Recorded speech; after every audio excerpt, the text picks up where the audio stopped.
बेसब्री से हम आज हमारे मुख्य अतिथि का स्वागत करें। भारत माता की, भारत माता की।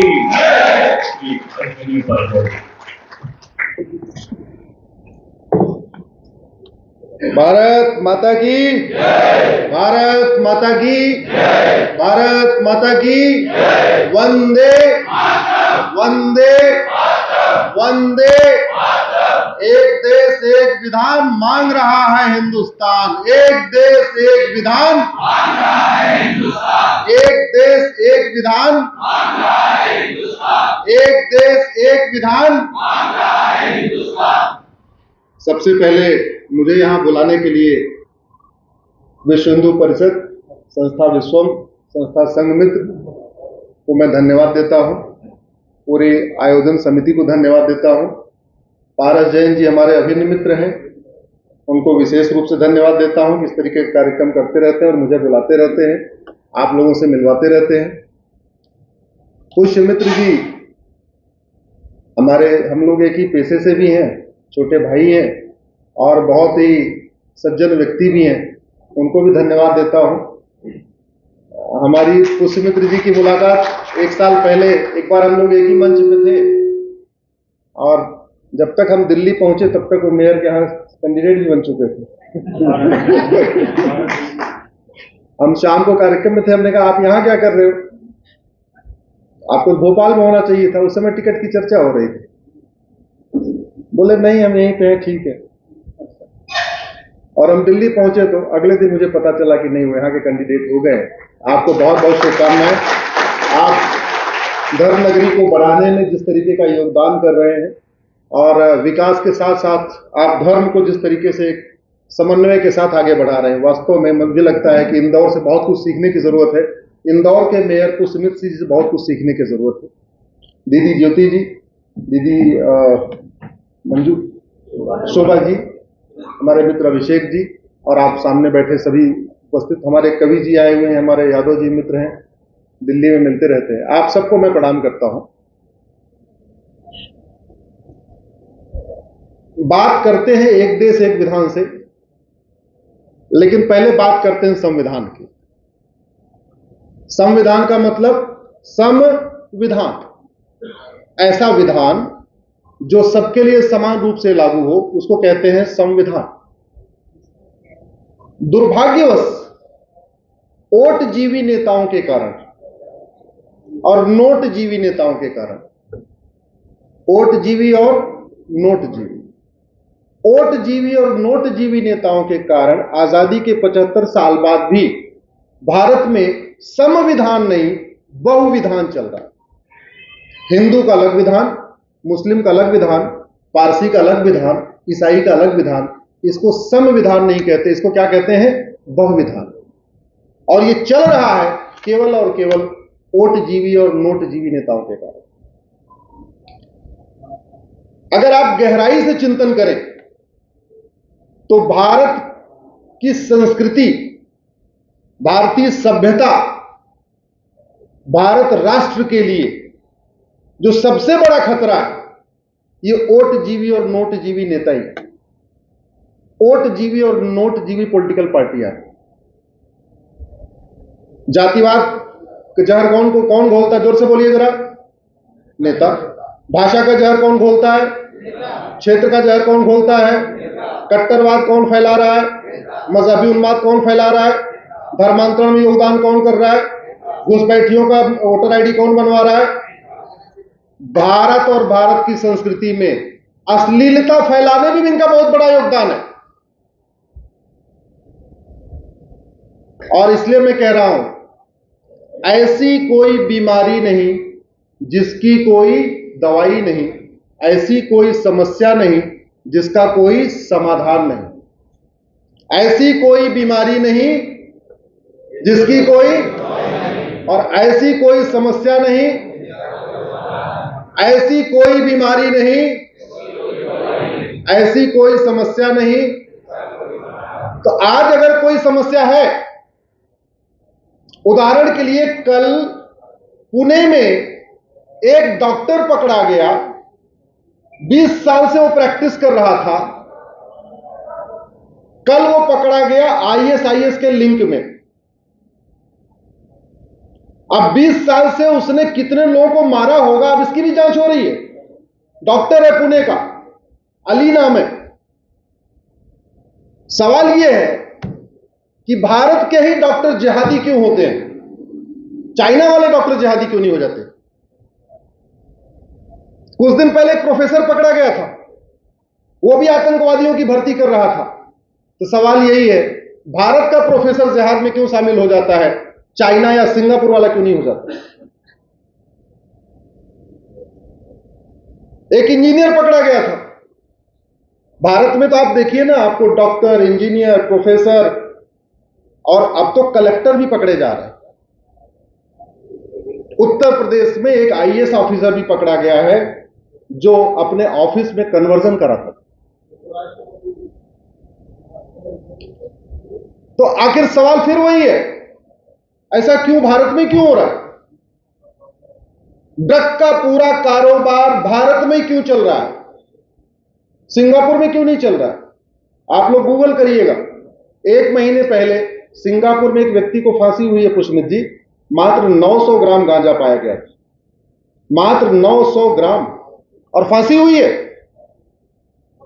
भारत में 9-9 कुंटल गांजा मिलता है, किसी को फांसी हुई क्या?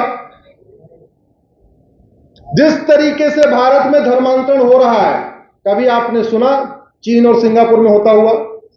नहीं। इसका मतलब धर्मांतरण लाइलाज बीमारी नहीं है, इसका मतलब ड्रग स्मगलिंग भी लाइलाज बीमारी नहीं है, इसका मतलब घुसपैठ भी लाइलाज बीमारी नहीं है। आपने किसी को सिंगापुर या चाइना में अवैध रूप से घुसते हुए सुना क्या? सुना कभी आपने? भारत में तो आते हैं, रोज आते हैं। दूसरा, आपने अमेरिका, चीन, जापान, सिंगापुर में किसी वहां के सरकारी बाबू को वहां का फर्जी डॉक्यूमेंट बनाते हुए सुना क्या? हमारे देश में तो घुसपैठिए 2000 रुपए दे के आते हैं, 2000 में आधार बनवाते हैं, 2000 में राशन कार्ड बनवाते हैं, 2000 में वोटर आईडी बनवाते हैं, 2-3 हजार में बर्थ सर्टिफिकेट बनवा लेते हैं, 3-4 हजार रुपए में ड्राइविंग लाइसेंस बना लेते हैं, और बाद में जब तक चुनाव आता है तब तक कोई सी वोटजीवी नेता से मिलते हैं, वो उनको वोटर आईडी बनवा देता है। इस अराजकता का समाधान है, ऐसी कोई बीमारी नहीं जिसकी कोई दवाई नहीं। हाँ, लाइलाज हो, समझ में आता है, लेकिन जब कोविड जैसी समस्या का इलाज हो सकता है तो धर्मांतरण का इलाज तो हो ही सकता है, घुसपैठ का इलाज तो हो ही सकता है, जनसंख्या नियंत्रण तो हो ही सकता है, ड्रग स्मगलिंग तो रोकी जा सकती है। पर देखना पड़ेगा कि भाई जहां समस्या नहीं है वहां उन्होंने कौन सी दवा बना रखी है। अगर हमारे यहां बीमारी चल रही है, वो बीमारी चीन में नहीं है, इसका मतलब बड़ी सीधी सी बात है, हमारी दवा अच्छी नहीं है। अगर हमारे यहां बीमारी चल रही है, वो सिंगापुर में नहीं है, तो इसका बड़ा सीधा सा मतलब वो हमारी दवा अच्छी नहीं है। हमारे यहां घुसपैठ होती है, चाइना में नहीं होती, बड़ा सीधा सा मतलब है वहां घुसपैठ नियंत्रण कानून बड़ा तगड़ा होगा। हमारे यहां ड्रग स्मगलिंग हो रही है, चरस, अफीम, गांजा सब कुछ बेचा जा रहा है, देखने में सिगरेट होता है, एक्चुअल उसके अंदर गांजा होता है, सब कुछ चल रहा है।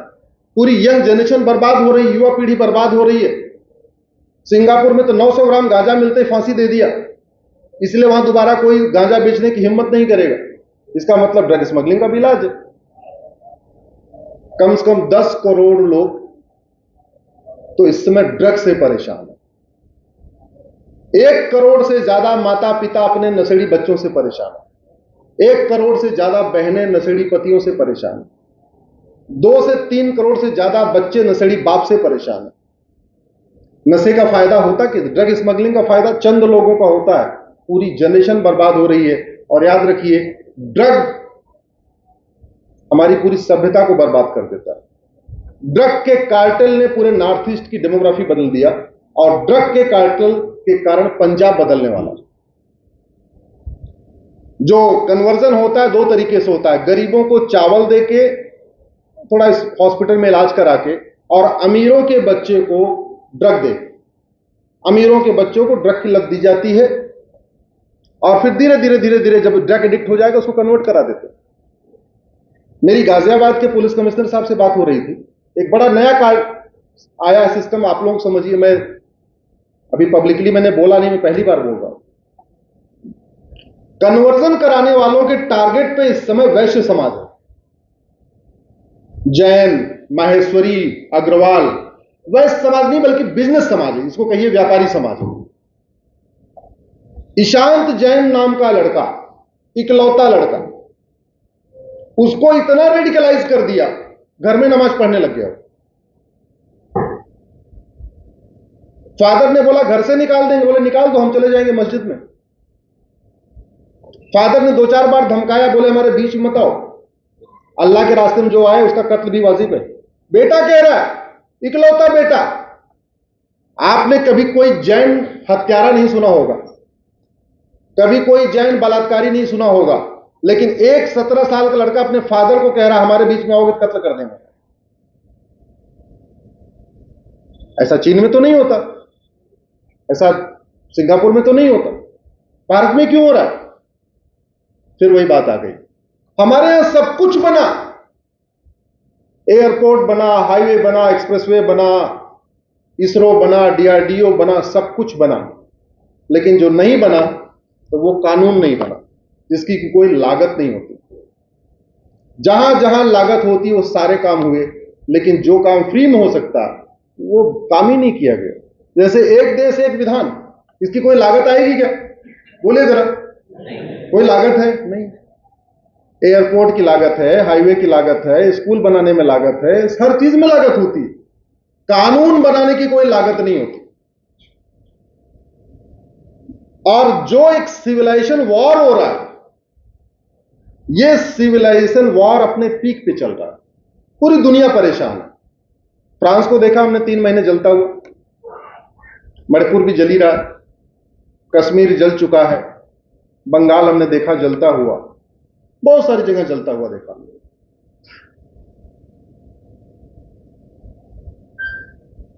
विषय में बाकी विषयों पे नहीं, लेकिन कुछ आज इस धर्म नगरी से कुछ सवाल माननीय सुप्रीम कोर्ट से मैं करना चाहूंगा। क्योंकि बात भले चर्चा हो रही, मुझे पता है यहां का वीडियो जाएगा, वहां लोग देखेंगे कि यह संविधान भारत का है या अमेरिका, फ्रांस या अरब का है। जोर से बताइए आप कहां का है ये? तो ये भारतीय संस्कृति के प्रचार प्रसार के लिए है या अमेरिका, यूरोप या अरब के संस्कृति के लिए? ये भारतीय भाषाओं के प्रचार प्रसार के लिए है या विदेशी भाषाओं के? ये भारतीय परंपरा, भारतीय ज्ञान विज्ञान के प्रचार प्रसार का निर्देश देता है या विदेशी परंपरा, विदेशी? स्वाभाविक सी बात। तो इस संविधान की शपथ लेने वाले, संविधान की शपथ 5 लोग लेते हैं, शेड्यूल 3 में शपथ बनी हुई है। मंत्री, सांसद, विधायक, हाई कोर्ट के जज और सुप्रीम कोर्ट के जज, और 5 माननीयों की शपथ एक जैसी है। सुप्रीम कोर्ट के जज, हाई कोर्ट के जज, मंत्री, सांसद, विधायक। मंत्री का मतलब प्रधानमंत्री, मुख्यमंत्री भी। ये 5 लोग क्या शपथ लेते हैं? I will uphold the constitution, I will abide by the constitution, I will act according to constitution. मैं संविधान को मानूंगा, मैं संविधान की भावनाओं के अनुसार कार्य करूंगा। और संविधान कहता है, 26 नवंबर 1949 को हमने एक शपथ लिया जो प्रियम्बल में लिखी हुई है, we the people of India, हम भारत के लोग। उसमें ये नहीं लिखा है we the Hindus of India, नहीं, क्या लिखा है? We the people of India, हम भारत के लोग क्या करेंगे? एक सोवरेन भारत बनाएंगे, एक संप्रभु भारत बनाएंगे। यानी ऐसा भारत बनाएंगे जो तन मन धन से भारत हो, जो अंदर से भी भारत हो, बाहर से भी भारत हो, जो मनसा वाचा कर्मणा भारत हो। ऐसे भारत का निर्माण करेंगे। सोवरेन का मतलब यही होता है, संप्रभु का मतलब यही होता है, जिसमें विदेशी छाया नहीं होगी, गुलामी के प्रतीक नहीं होंगे, गुलामी की निशानी नहीं होगी। और मैं धन्यवाद दूंगा प्रधानमंत्री जी से। आप लोग पिछले साल का उनका 15 अगस्त का भाषण सुनना, उसमें उन्होंने 5 प्रण लिए थे, 5 शपथ लिया था। मेरे पास समय नहीं कि मैं यहां चलवा सकूं, जरूर सुनिए, मैं भी उसको ट्विटर पे भी डालूंगा। 5 माननीय प्रधानमंत्री ने शपथ लिया, उसमें दूसरी शपथ यही थी आइए हम सब मिलकर शपथ लें कि गुलामी की एक एक निशानी को ढूंढ ढूंढ के खत्म करें।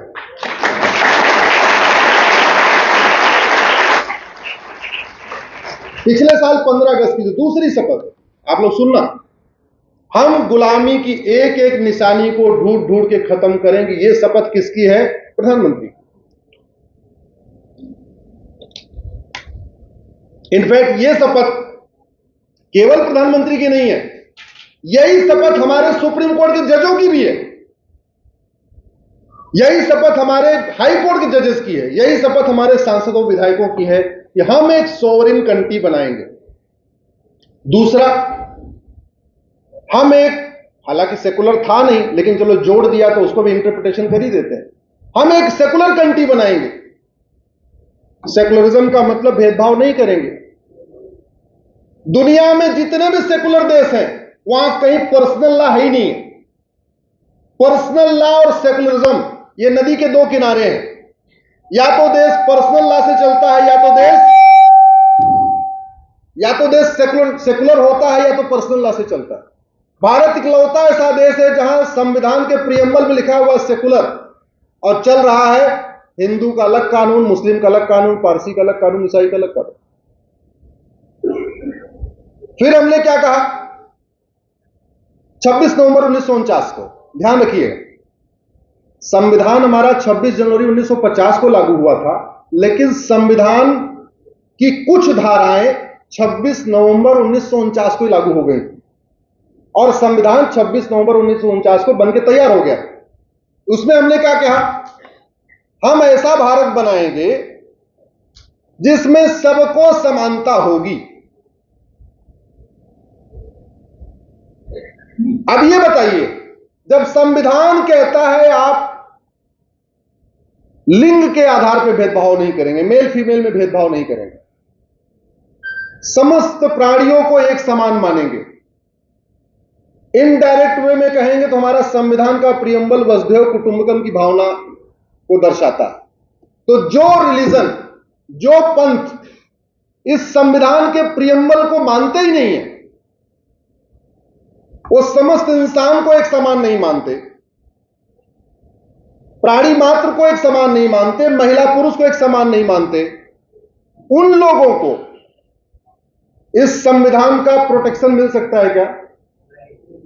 जो मानता ही नहीं है, जो सभी इंसान को समान नहीं मानता, सभी भारतीयों को एक समान नहीं मानता, उसको इस संविधान का प्रोटेक्शन मिल सकता है क्या?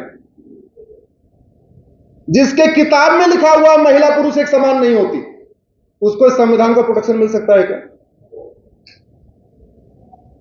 संविधान क्या कहता है?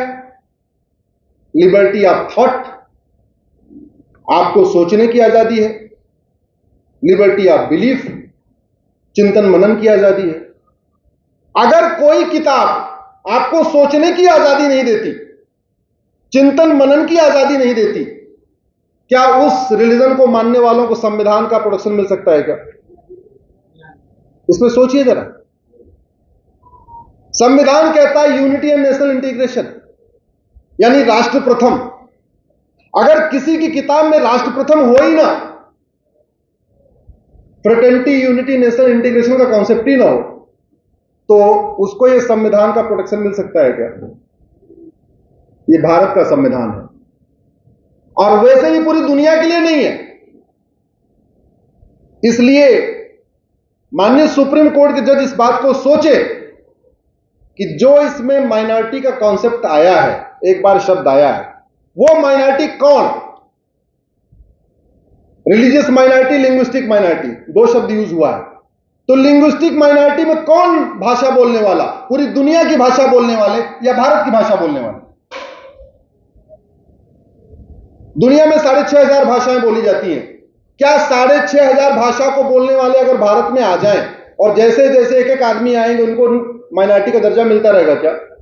कोई चाइनीज आ जाए, बोले जी मैं तो चाइनीज भाषा बोलता हूं, आप मुझे माइनॉरिटी का दर्जा दो, मिल सकता है क्या? कोई फ्रेंच आ जाए, यहां का सिटीजनशिप ले ले, 10 साल 15 साल 20 साल के बाद नौकरी करने आया, बस गया, और बाद में बोले मैं फ्रेंच हूं, मेरी लैंग्वेज फ्रेंच है, मुझे लिंग्विस्टिक माइनॉरिटी का दर्जा दे दो। कोई जर्मन आए बस जाए, बोले जी मैं जर्मन हूं, मुझे लिंग्विस्टिक माइनॉरिटी का दर्जा दो, मिल सकता है क्या? नहीं। वैसे ही भारत दुनिया में 1100 रिलीजन है, तो क्या सभी रिलीजन को भारत की माइनॉरिटी का दर्जा मिल सकता है क्या?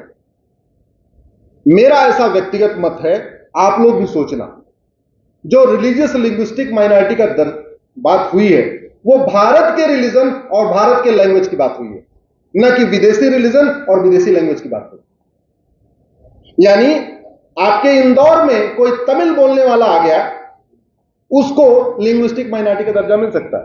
कोई कन्नड़ बोलने वाला आ गया, उसको लिंग्विस्टिक माइनॉरिटी का दर्जा मिल सकता है।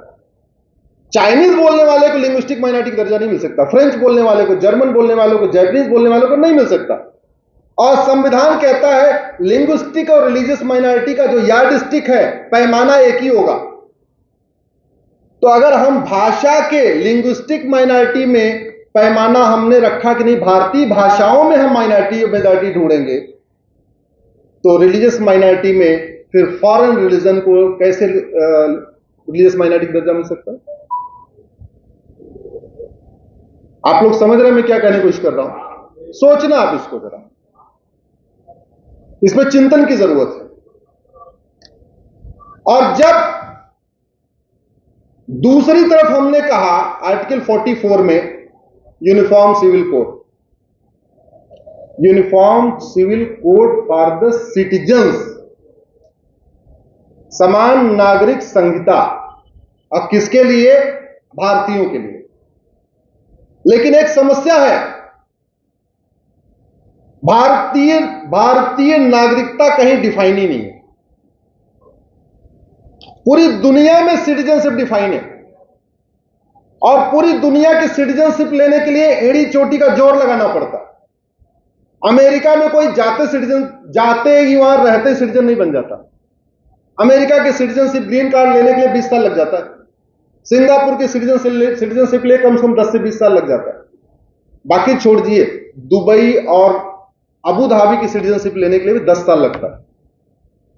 जाओ, अप्लाई करो, वहां रहो, नौकरी करो, फिर प्रॉपर्टी खरीदो, जब वो सब हो जाएगा तब सिटीजनशिप मिलती है। भारत में जो आ रहा वही सिटीजन, जो आ रहा वही सिटीजन, रोहिंग्या भी सिटीजन, बांग्लादेशी भी सिटीजन, सब सिटीजन बनते जा रहे हैं। और उनके ह्यूमन राइट की बात भी हो रही है, और उनके ह्यूमन राइट के लिए पीआईएल भी हो जाती है, और कोर्ट एडमिट भी कर लेती है, और उनको कहता भाई ठीक है, इसको बिजली भी दो, पानी भी दो, पंखा भी दो, ये भी दो, वो भी दो।